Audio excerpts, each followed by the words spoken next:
할렐루야. 아침 7시에 찾아가는 하나님의 말씀.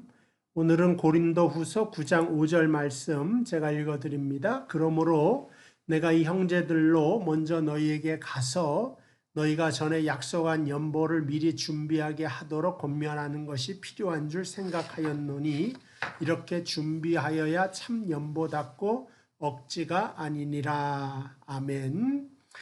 오늘 준비하는 헌신에 대한 이야기를 나누면서 하나님의 말씀을 살펴보고자 합니다. 오늘 미리 준비하는 그러한 말씀에 대해서 하고 있는데요. 그 다음에 이제 어제 이 헌금이라고 하는 것이 심는 원리가 적용이 된다. 적게 심는 자는 적게 거두고 많이 심는 자는 또 많이 거둔다. 이 말은 우리가 잘 아는 우리나라 속담에 콩 심은 데 콩 나고 팥 심은 데 팥 난다 하는 것처럼 당연한 말씀입니다. 근데 이 적게 거두는 자는 적게 거두고 많이 심는 자는 또 많이 거둔다고 하는 말이 준비하여야 된다고 하는 말과 연결되어서 사용되고 있다 하는 것입니다. 그래서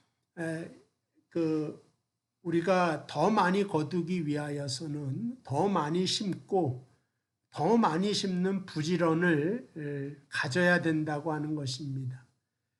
그래서 이 모든 것을 준비하는 것이 핵심인데, 특별히 고린도후서는 이제 연보에 대한 이야기를 하는데 여기에만 국한되는 것이 아니라 좀 더 넓게 우리가 헌신을 하는 것도 늘 미리미리 준비해 가면서 헌신을 하고 또 구제를 하고 신앙생활 전체가 이렇게 매일매일 조금씩 준비해 가면서 완성해 가는 점진적이고 또 지속적이고 계속적이고 일정하게 나아가는 신앙생활이어야지 어느 날 한순간에 내가 불받고 짠 하고 나타나는 식의 신앙생활은 아니다 하는 겁니다.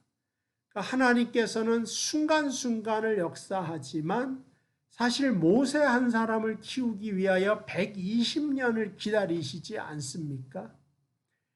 다윗 왕도 어릴 때에 골리앗을 무찔렀지만 그가 왕이 되기에는 또 수십 년의 시간이 필요해서 그가 하루하루만큼 준비되어 가면서 그 모든 시간 속에 하나님과 동행하면서 그가 이스라엘의 왕으로 만들어져 가는 것을 보게 됩니다. 그래서 우리의 인생이 오늘과 내일 이렇게 단절되어 있는 것이 아니라 매일매일 계속적이고 지속적으로 준비되는 과정을 통하여서 우리의 신앙이 완성되는 것입니다. 이제 봄이기 때문에 농사 짓는 사람들은 농사 준비를 해놔야지. 원래 봄에 봄비가 내리면 이제 모를 심잖아요. 벼가 모를 준비해 놓고 밭을 갈아 놓고 비 오기를 기다렸다가 오면 바로 밭에 나가서 모를 심어야지. 비 오는 것을 바라보면서 벼를 준비하거나 밭을 갈았거나 씨를 준비해서는 한 해의 농사를 망치는 것처럼 우리의 신앙의 생활도 매일매일 준비하면서 살아가는 것이 진짜 신앙이고 헌신의 생활이다 하는 것을 알려주고 있습니다. 그리고 이것이 바로 많이 거둘 수 있는 비결이지 다른 비결은 있지 않다 하는 것을 알려줍니다. 그래서 우리 이 모든 준비 과정에서 세 가지가 필요한데 기회 있을 때 준비해야 된다. 준비는 최선을 다해서 해야 된다. 그 다음에 하루하루가 모아져 갖고 수확될 때까지 애를 써야 된다는 이 세 가지가 전제 조건이 되면서 이것이 헌신의 생활이요 신앙의 생활의 진짜 모습이다 하는 것입니다.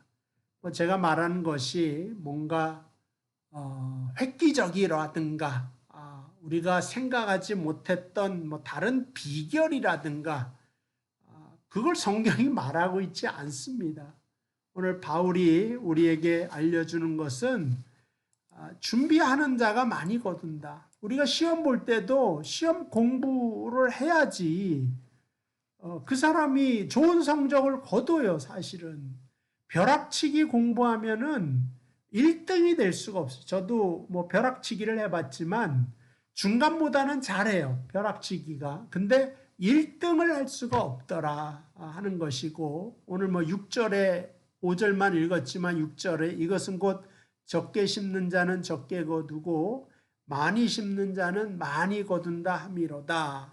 그래서 많이 심기 위하여서는 미리미리 준비하는 것이 필요하고 매일의 인내를 생각하지 아니할 수가 없는 것입니다. 예전에 우리가 고생을 할 땐 보릿고개가 있죠. 근데 이 보릿고개가 있어서 사람들이 다 굶어 죽을 정도가 되어도 뭐는 건들지 않냐? 봄의 싱글 씨앗은 건들리지 않는다 하는 것이죠. 이걸 먹으면은 더 이상 미래가 없기 때문에 아무리 배가 고파도 보릿고개를 넘어가면서도 인내하면서 그 씨앗을 지켜낸다 하는 거죠. 하루하루를 인내해야지 그 날이 찾아왔을 때 씨를 심고 또 한 해를 준비할 수가 있는 것입니다. 우리의 신앙생활이 한 방에 뭔가 다 해결하려고 하는 것은 사실은 하나님의 그 신앙 질서에 별로 맞지가 않습니다. 우리의 신앙을 내가 기회만 되면 순교함으로 하나님 앞에 다 보여주고 공산당이 쳐들어오면은 내가 순교를 한번 해보겠다. 근데 이런 거는 없다 이거죠. 매일매일 내가 신앙을 쌓아가고 준비해 놓지 않으면 공산당이 쳐들어오기 전부터 나는 예수를 모릅니다. 그 부인했던 베드로가 될 수밖에 없다. 그래서 매일매일 준비하지 않는 한, 애쓰고 집중하고 노력하지 않는 한, 그래서 신앙의 털을 닦아 놔야지. 내가 진심만 가지고 내가 주님을 얼마나 사랑하는 줄 아십니까? 이거 가지고는 안 된다는 거죠. 그래서 어제도 우리가 성경 공부를 했지만 이런 거 있잖아요. 성경 공부. 오늘 아침에 또 말씀을 바라보면서 이게 매일같이 연결되는 예배, 성경 공부, 그 다음에 말씀 듣는 것, 이러한 것들이 모아져서 준비가 되는 것이고 그 다음에 하나님께 꺼내 드릴 만한 좋은 신앙이 나오는 거지. 어느 한순간 내가 불 받아가지고 다윗이 되어서 나타났다. 이런 건 없단 말입니다. 아까도 말했지만 바울도 마찬가지고 바울도 주님을 만난 다음에 바로 사도가 되지 않습니다. 7년 동안이나 아라비아 사막에서 갇혀 있다가 거기서 그냥 종일토록 성경만 읽고 있다가 7년 후에 하나님이 부르시는 겁니다. 그러한 이제 신앙에서 우리가 감당해야 될 인내가 있다. 털을 닦아놓은 다음에야 하나님께서는 자라나게 하신다 하는 것입니다. 그래서 거두기 위해서는 김을 메고 풀을 뽑고 약을 주고 거름을 뿌리고 그래서 이렇게 신앙이 농사 짓는 것처럼 순서가 있고 계속 연결되는 거지 어느 한순간 나는 순교자가 되었다. 이런 거는 없다는 말씀을 드립니다. 물론 우리의 신앙이 진심이 있어서 내가 하나님 앞에 정말 헌신자로서 살겠습니다. 눈물 흘리며 감동할 때도 필요합니다. 그런데 이러한 것들이 이렇게 단절되면 안 된다는 조금씩 차근차근 매일같이 준비해 놓는 기도와 말씀과 예배와 그 주님을 사랑하는 마음이 쌓여져 가야지 이 임계치가 채워지고 난 다음에 보일 수 있는 신앙의 행위가 슈바이처가 될 수가 있고 그다음에 테레사가 될 수가 있는 거지.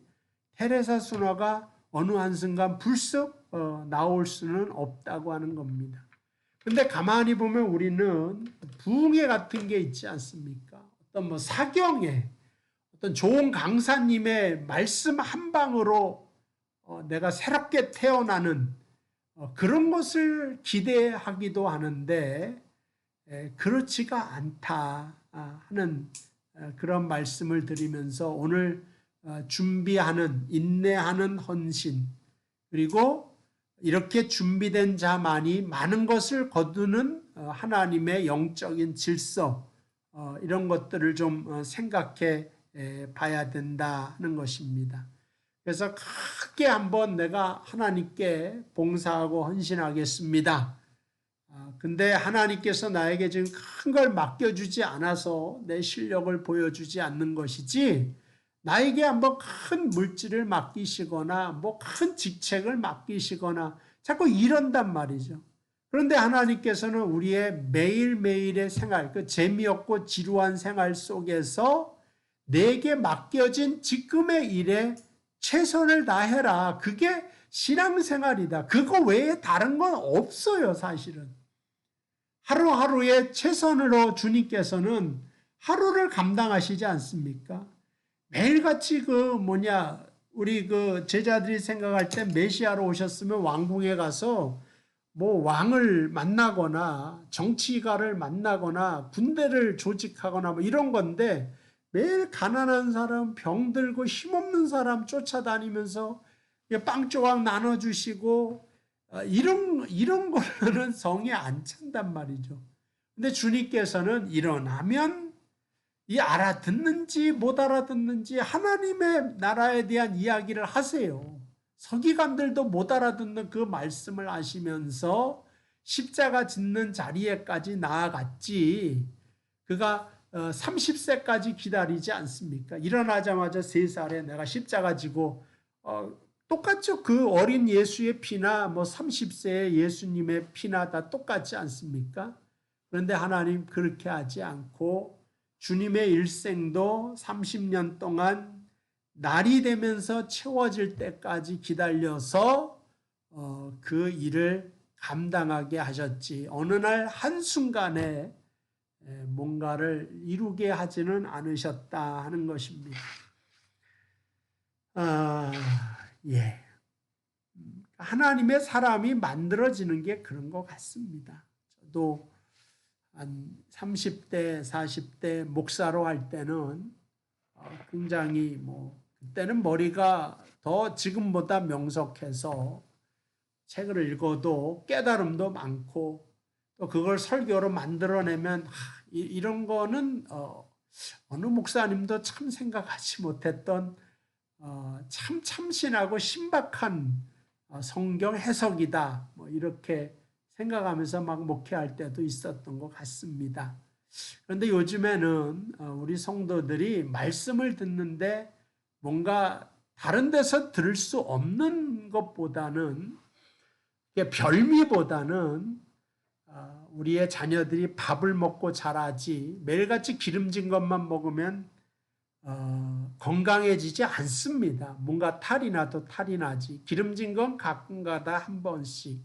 근데 우리가 매일같이 밥 먹고 크듯이 신앙생활도 그렇게 하루하루 차근차근 조금씩 준비해 나아가며 그 성실을 보시고 하나님께서 우리의 영혼을 채우시며 우리의 헌신을 받아 주실 줄로 믿습니다. 오늘 하루도 이러한 하나님의 앞에서 여러분들이 말씀과 함께 시작하였듯이 또 진실하게 성실하게 생활하시면서 승리하는 하루 되시기를 주님의 이름으로 축복을 드립니다. 기도하겠습니다. 하나님 아버지 은혜와 사랑을 감사드립니다. 오늘 하루를 주의 이름으로 시작하였사오니 우리 하루가 성실과 진심으로 보내어질 수 있도록 인도하여 주옵소서. 우리의 모든 삶을 통하여 하나님을 찬양하며 하나님을 영접합니다. 예수 그리스도의 보혈로 인하여서 오늘도 승리하며 살도록 이끌어 주시고 인도하여 주옵소서. 오늘 슬픔 속에 있는 자를 위로하여 주시기를 원합니다. 간절하게 기도하는 자의 음성이 있습니다. 응답하여 주시고 살려주시고 하나님 새롭게 생명을 부어러 주셔서 우리 모든 사람이 부활의 주님과 같이 오늘 하루를 우울하게 지낼 것이 아니라 더 힘차게 예수의 이름으로 일어나는 하루가 되도록 역사하여 주옵소서. 예수님의 이름으로 기도하옵나이다. 아멘. 감사합니다. 내일 또 이 시간에 뵙도록 하겠습니다.